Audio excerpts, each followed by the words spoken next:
Hey chat, it's Crafty Type 1, and Kirby Air Riders finally releases today, and the reviews of this game have been out for a little bit now, and it's kind of controversial. In this video, I'm going to go over each of the reviews and tell you guys what they didn't like and what they did to see if you should pick it up. I already did, and we'll be streaming this live, so if you're watching this on the day it is uploaded, check out the channel. I'm probably live as we speak. But before we get into the reviews, I am doing another giveaway for this Christmas. All you gotta do is subscribe, comment down below, and for each comment, it'll be one entry into the giveaway. It'll just be another eShop gift card, and I will try and do a stream around Christmas time doing a live drawing, but I'm not 100% sure just yet. But there will be a live drawing just like this Kirby Air Riders one. So yeah, don't forget to comment and subscribe. So, just to recap, Kirby Air Riders is officially out right now. A lot of people are actually already streaming it, already playing it.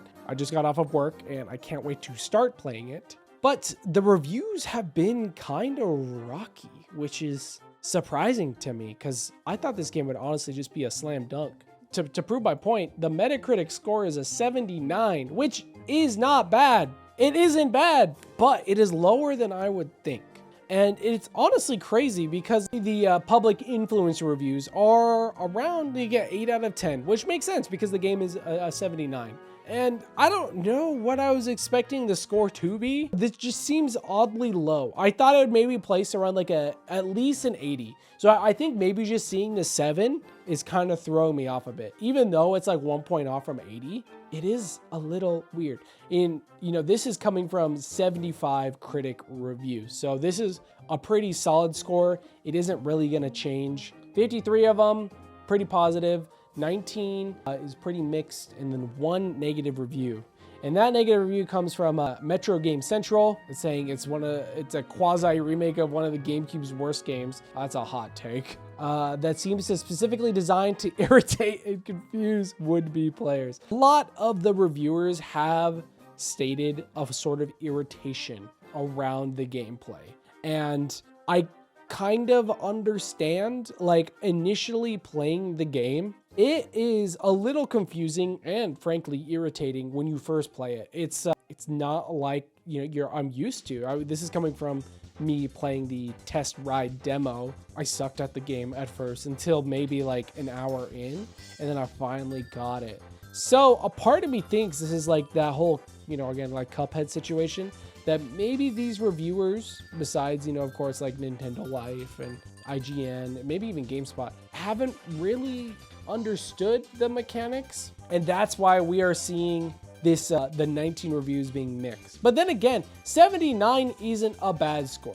Let's get into the reviews. IGN gave it an 8 out of 10. Nintendo Life gave it an 8 out of 10. And GameSpot gave it an 8 out of 10. And this is like what I'm seeing for with a lot of like influencer based reviews, which it just shocks me that it's a 79 with all these 8 out of 10s.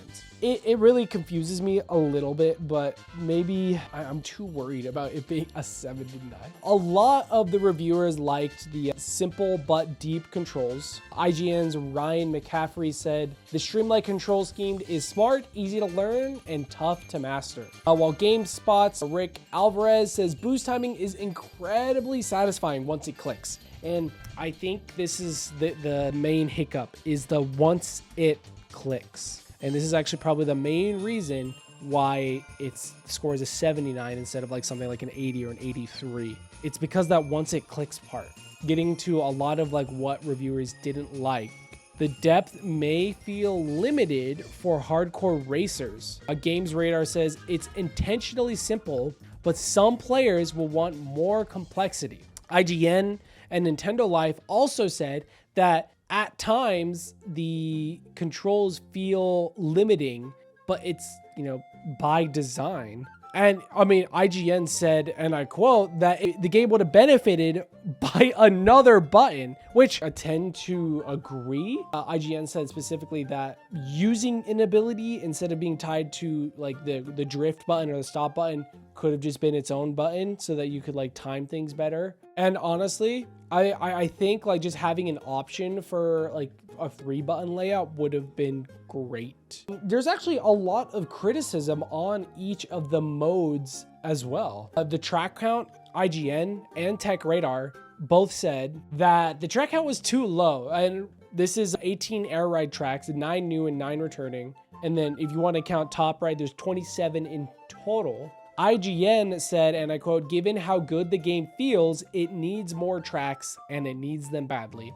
Tech Radar said the limited track list holds it back from greatness. It's smaller than Mario Kart World when it comes to tracks. How fast these tracks feel as well just maybe kind of fits into the shortness of it and why it doesn't feel so like feature complete maybe. A lot of people also complain about the solo content. Nintendo Life said single player is fine, not fantastic, feels secondary to the multiplayer focus. The solo mode as a whole, honestly, to me, seems more likely just like a roguelite mode more than anything. And it's just kind of a way to get a lot of your achievements or like, you know, a lot of the achievement stickers that they have. To me personally, that's what it feels like. And less of like an actual story mode and more of just like a different way to play solo. Lastly, a few reviewers actually complained about the city trial finales varying in quality because there's 12 total final events by my count, and VGC says that some of the final events feel anticlimactic after such a fun buildup.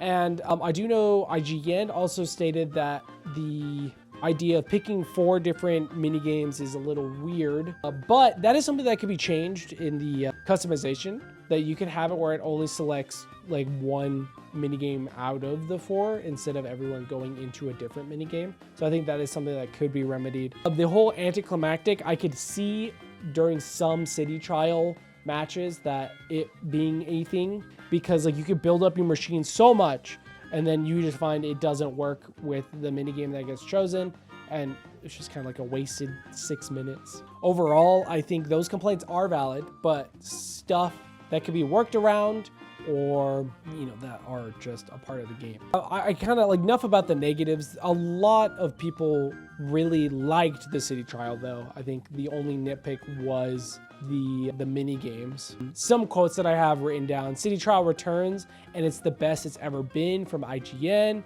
VGC says that perfect mix of exploration and sudden chaos is still unmatched. A lot of people feel like the chaos might be a little much for a lot of players, and I think this is also where some of these bad Metacritic scores come in. Like if I were to just pick a random one, let me see. Like this random one that I pick, Pocket Tactic says, it's confusing for newcomers and difficult to look at times, but it's sure to bring some people a ton of joy. And I think that's just like a common sentiment where it's just like sometimes it seems like it's a bit much. But honestly, I think like it's one of those things where you just kind of gotta get good.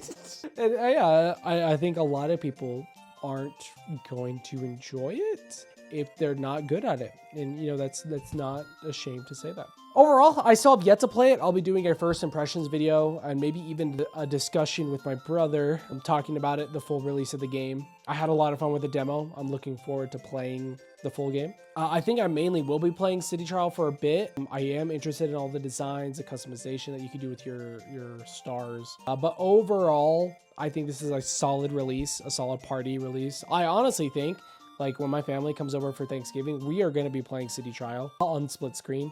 I think that'll be fun. I think it definitely seems like one of those games where it's more fun when you're side by side on a couch than, you know, multiplayer online.